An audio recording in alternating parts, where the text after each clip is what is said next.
Unheard melody আমার মুখে মিষ্টি শোনায়, তোমার মুখে নয়। আজ তোমার জন্মদিন, তোমার এই জন্মদিনে তোমার মুখে একটা গান শুনে যাব। তোমার অভিসারে যাব অগম পারে, তোমার অভিসারে যাব অগম পারে, চলিতে পথে পথে বাজুক ব্যথা পায়ে, কাঁদালে তুমি মোরে ভালোবাসারে ঘায়ে, কাঁদালে তুমি মোরে। মা,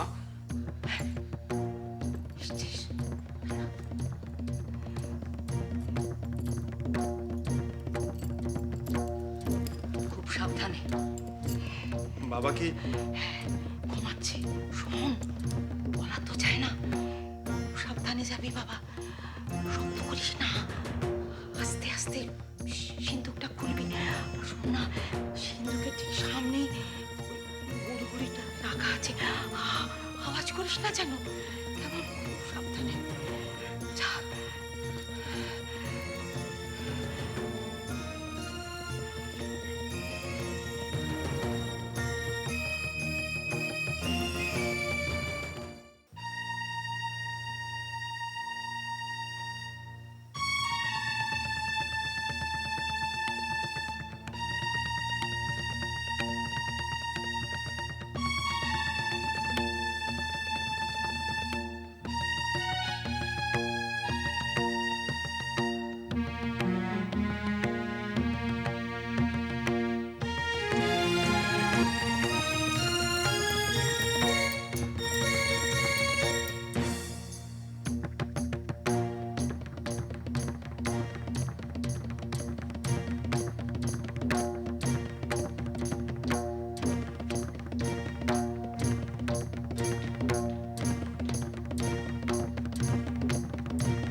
হ্যাঁ রে, টাকাটা পেলি?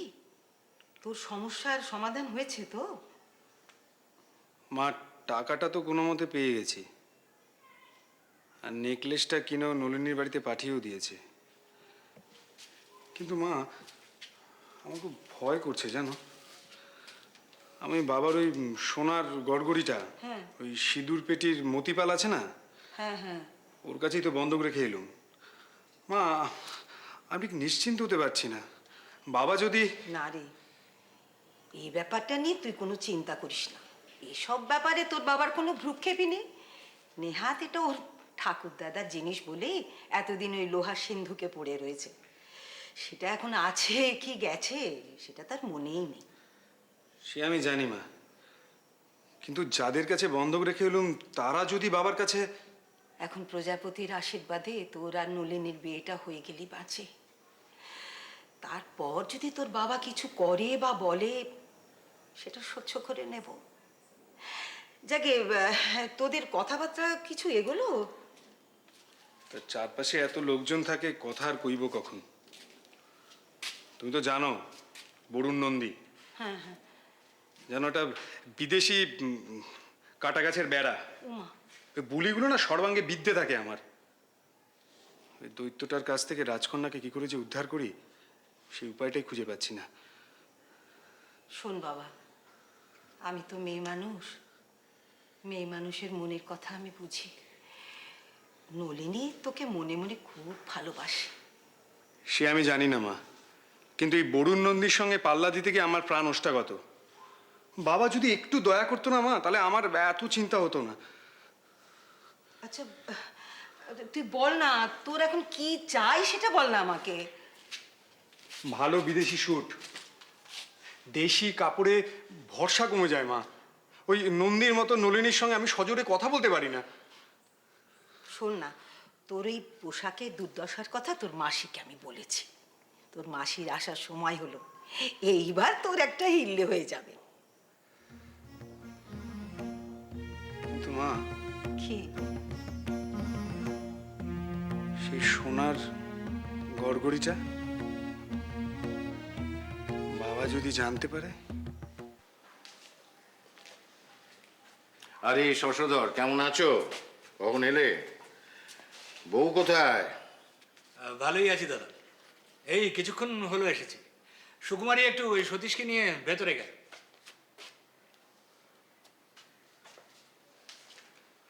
সতীশ কিছুদিন যাবতই একটা ঘড়ি ঘড়ি করে আমাকে অস্থির করে তুলেছে। তাই সুকুমারীও তাকে একটা রূপোর ঘড়ি দিয়েছে। তোমাকে বাবু আগে থাকতে বলে রাখলাম, পরে শুনলে তুমি তো আবার রাগ করবে। আগে থাকতে বললেও রাগ করবো। যাক, সে কথা পরে হবে। সিন্ধুকে চাবিটা দাও তো। তাহলে তুমি রায়মশাইয়ের সঙ্গে বসে বসে রাগ করো, আমি চললুম, আমার আর সহ্য হয় না।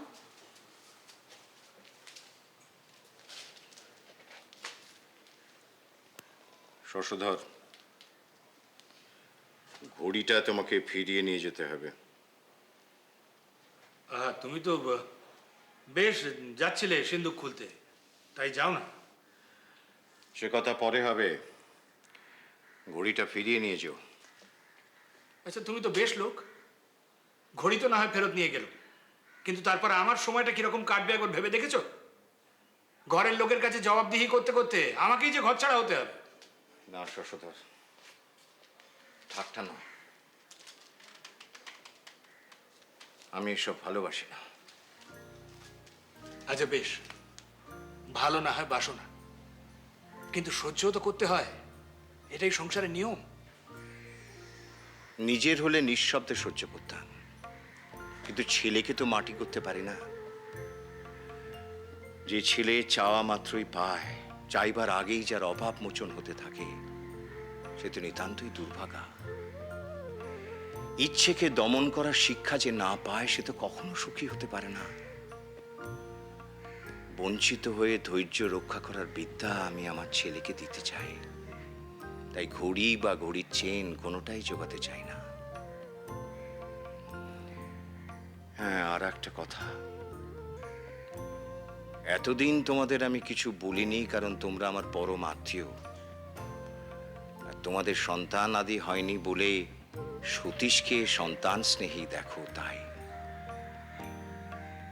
কথাটা বললাম বলে কিছু মনে নিও না। সে তো ভালো কথা, কিন্তু তোমার ইচ্ছেতেই তো সংসারের সমস্ত বাধা তখনই দূর হয়ে যাবে না? তোমার মতো সৎ বুদ্ধি যদি সব মানুষেরই থাকতো, তাহলে তার কোনো কথাই ছিল না। আর তা যখন নেই, তখন সাধু সংকল্পকেও গায়ের জোরে চালানো যায় না, ধৈর্য চাই। জীবন যদি সুদীর্ঘ হতো, তাহলে ধৈর্য ধরে ধীরে সুস্থে তোমার মত অনুযায়ী চলা যেত, কিন্তু পরমায়ু অল্প। কিন্তু স্ত্রীলোকের ইচ্ছার খাড়া উল্টো পথে চলতে গেলে বিপদে পড়বে। তার চেয়ে পাশ কাটিয়ে ঘুরে গেলে ফল পাওয়া যায়। বাতাস যখন উল্টো বয়, তখন জাহাজের পাল আড় করে রাখতে হয়, নইলে চলা অসম্ভব। তাই বুঝি বইয়ের সব কথায় সায় দিয়ে যাও? ভীরু ভীরু। না দাদা, তোমার মতো এমন অসম সাহস আমার নেই। যার ঘরকন্যার অধীনে 24 ঘন্টা বসবাস করতে হয়, তাকে ভয় করব না তো কাকে করব? আর তাছাড়া স্ত্রীর কাছে বীরত্ব দেখিয়ে লাভ কি বলো? আঘাত করলেও কষ্ট, আবার আঘাত পেলেও কষ্ট। তাই তর্কের বেলায় স্ত্রীর যুক্তিকে অকাট্য বলে মেনে নিয়ে কাজের বেলায় নিজের যুক্তিতে চলাই হলো সৎ পরামর্শ। গোয়ার তুমি করতে গেলেই মুশকিল। যাক, আমি চললুম। তোমার যা ভালো মনে হয় তাই করো।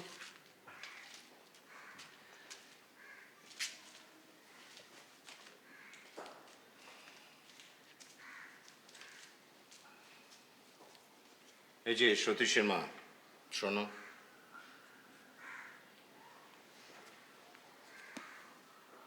তুমি যে তোমার ছেলেকে সাহেবি পোশাক পরাচ্ছ, এটা কিন্তু আমার পছন্দ নয়।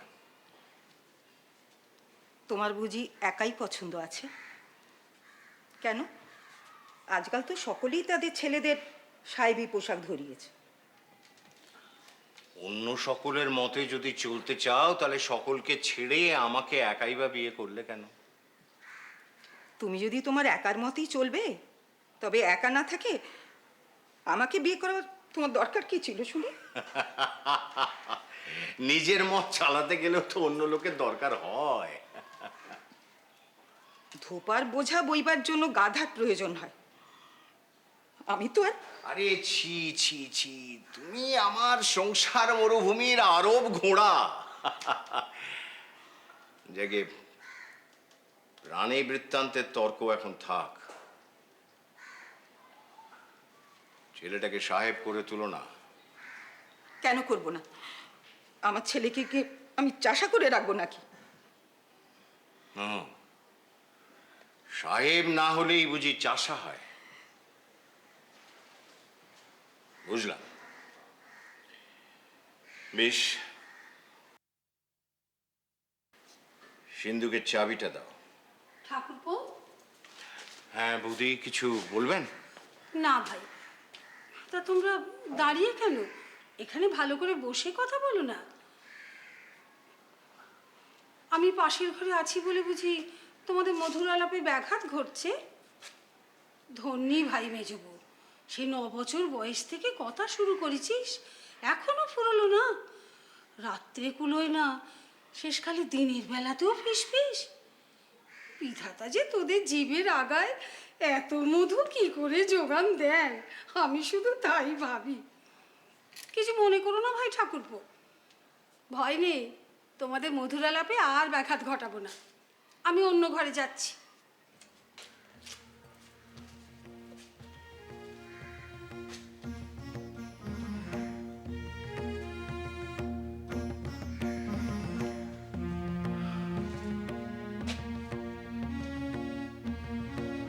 সিন্ধুকের চাবিটা। শোনো জ্যাঠাইমা, বাবা কাল ভোরের জাহাজে কলম্বো যাচ্ছে। মা ঠিক করেছে ওই লাইরি বাড়ির ছেলে নরেন আছে না, ওকে ডেকে চা খাওয়াবে। তুমি কিন্তু সেই সময় ওই ঘরে গিয়ে উপস্থিত হও না। আমি ওখানে কেন যাব সতীশ? না মানে তুমি ঠিক এই কাপড় পরে ওখানে যেও না জ্যাঠাইমা, মানে তোমাকে। ঠিক আছে, তোর বন্ধু যতক্ষণ চা খাবে ততক্ষণ আমি ঘর থেকে বার হব না, ব্যাস। জ্যাঠাইমা, আমি একটা কথা ভেবেছি। তোমার সামনের ঘরটা আছে না, ওই ঘরে ডেকে ওকে চা খাওয়াবো। এই বাড়িতে এত লোক, কাউকে ডেকে যে খাওয়াবো সেই জায়গাটুকু অবধি নেই। আর মার ঘরে তো সিন্দুক ফিন্দুকে ভর্তি, ওখানে নিয়ে যেতে লজ্জা হয় জানো। তো আমার ঘরেও তো বাবা জিনিসপত্রে। না, ওগুলো তো সব বার করে নেবো। ওই তোমার ওই বটি চুবড়ি বাসন কোসন এগুলো সব লুকিয়ে রাখতে হবে। উমা, এতে লজ্জার কি আছে? যে আসবে তাদের বাড়ি কি কুটনো কোটার নিয়ম নেই? দেখো ওই সমস্ত আমি জানি না জ্যাঠাইমা, তবে চা খাবার ঘরে ওগুলো রাখা দস্তুর নয়। নরেন লাইরি যখন আসবে, এসে যদি ওগুলো দেখে, ও যদি হাসাহাসি করে, এই নিয়ে আবার গল্প করবে ওর বোনের সঙ্গে। শোনো ছেলের কথা, আরে চুবড়ি বুটি এসব তো ঘরের মধ্যেই চিরকাল থাকে, এ নিয়ে তারা ভাই বোনে গপ্প করবে। এ বাপু কখনো শুনিনি। ও তুমি বুঝবে না, যাই হোক। শোনো, তোমাকে আরেকটা কাজ করতে হবে জেঠাইমা। কি? ওই তোমার চাকর আছে না নন্দ, হ্যাঁ। ওকে কিন্তু তোমাকে ঠেকাতে হবে। ও আমার একটা কথাও শোনে না। দেখা গেল ফস করে খালি গায়ে ওই ঘরে গিয়ে ঢুকলো। সে না হয় ঠেকালুম, কিন্তু তোর বাবা যদি খালি গায়ে। কি মুশকিল। তোমাকে কিছুক্ষণ আগে আমি কি বললাম? বাবা কাল ভোরের জাহাজে কলম্বো যাচ্ছে। ও হ্যাঁ হ্যাঁ, ঠিক আছে। তা বাবা, তোদের এই খানা টানাগুলো মানে আমার ঘরে, বুঝতেই তো পারছিস বাবা, আমি বিধবা মানুষ। জ্যাঠাইমা, আমি সব সাফসূত্র করে দেবো, ঠিক আছে? আচ্ছা, ঠিক আছে।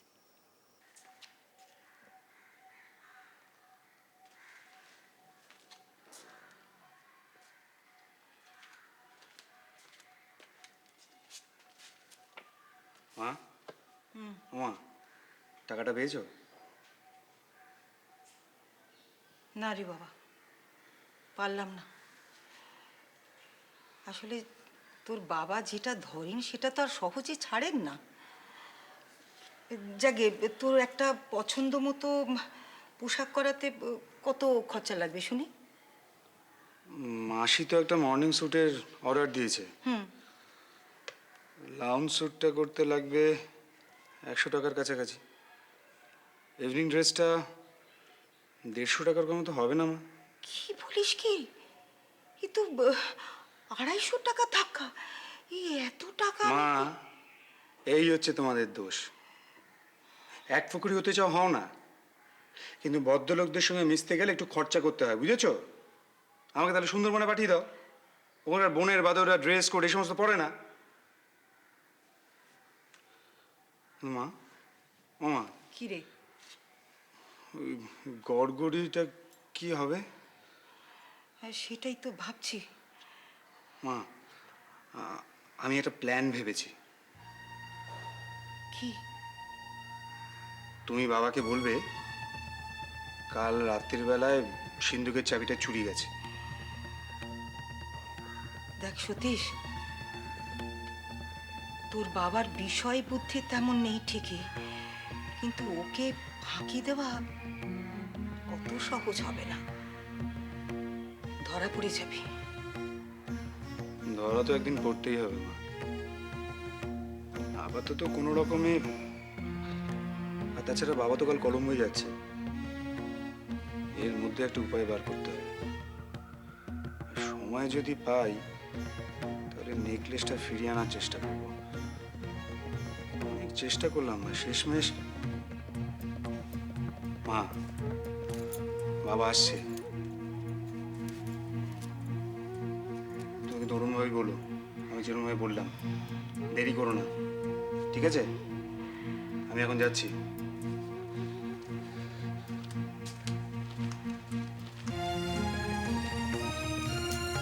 ওগো শুনছো?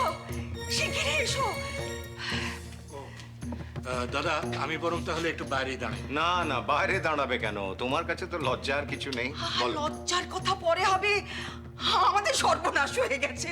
সর্বনাশ? হ্যাঁ গো, আমাদের লোহার সিন্ধুকের চাবিটা কাল রাত্রি চুরি হয়ে গেছে। সে কি? সিন্ধুকের চাবি? কে কে করলে এমন কাজ? সেই কথাটাই তো ভাবছি গো। কে চুরি? আচ্ছা, আমাদের নতুন বেয়ারাটা। মমতাদা, তুমি এরকম অবিচলিত হয়ে বসে আছো? চলো একবার দেখে আসি। কোনো লাভ নেই। না না, কিন্তু কি কি খোয়া গেল সেটা তো একবার দেখতে হবে। নিশ্চয়ই কিছু গেছে। চাবি নিয়ে ঝমঝমিয়ে বেড়াবে চোরের নিশ্চয়ই এমন শখ ছিল না।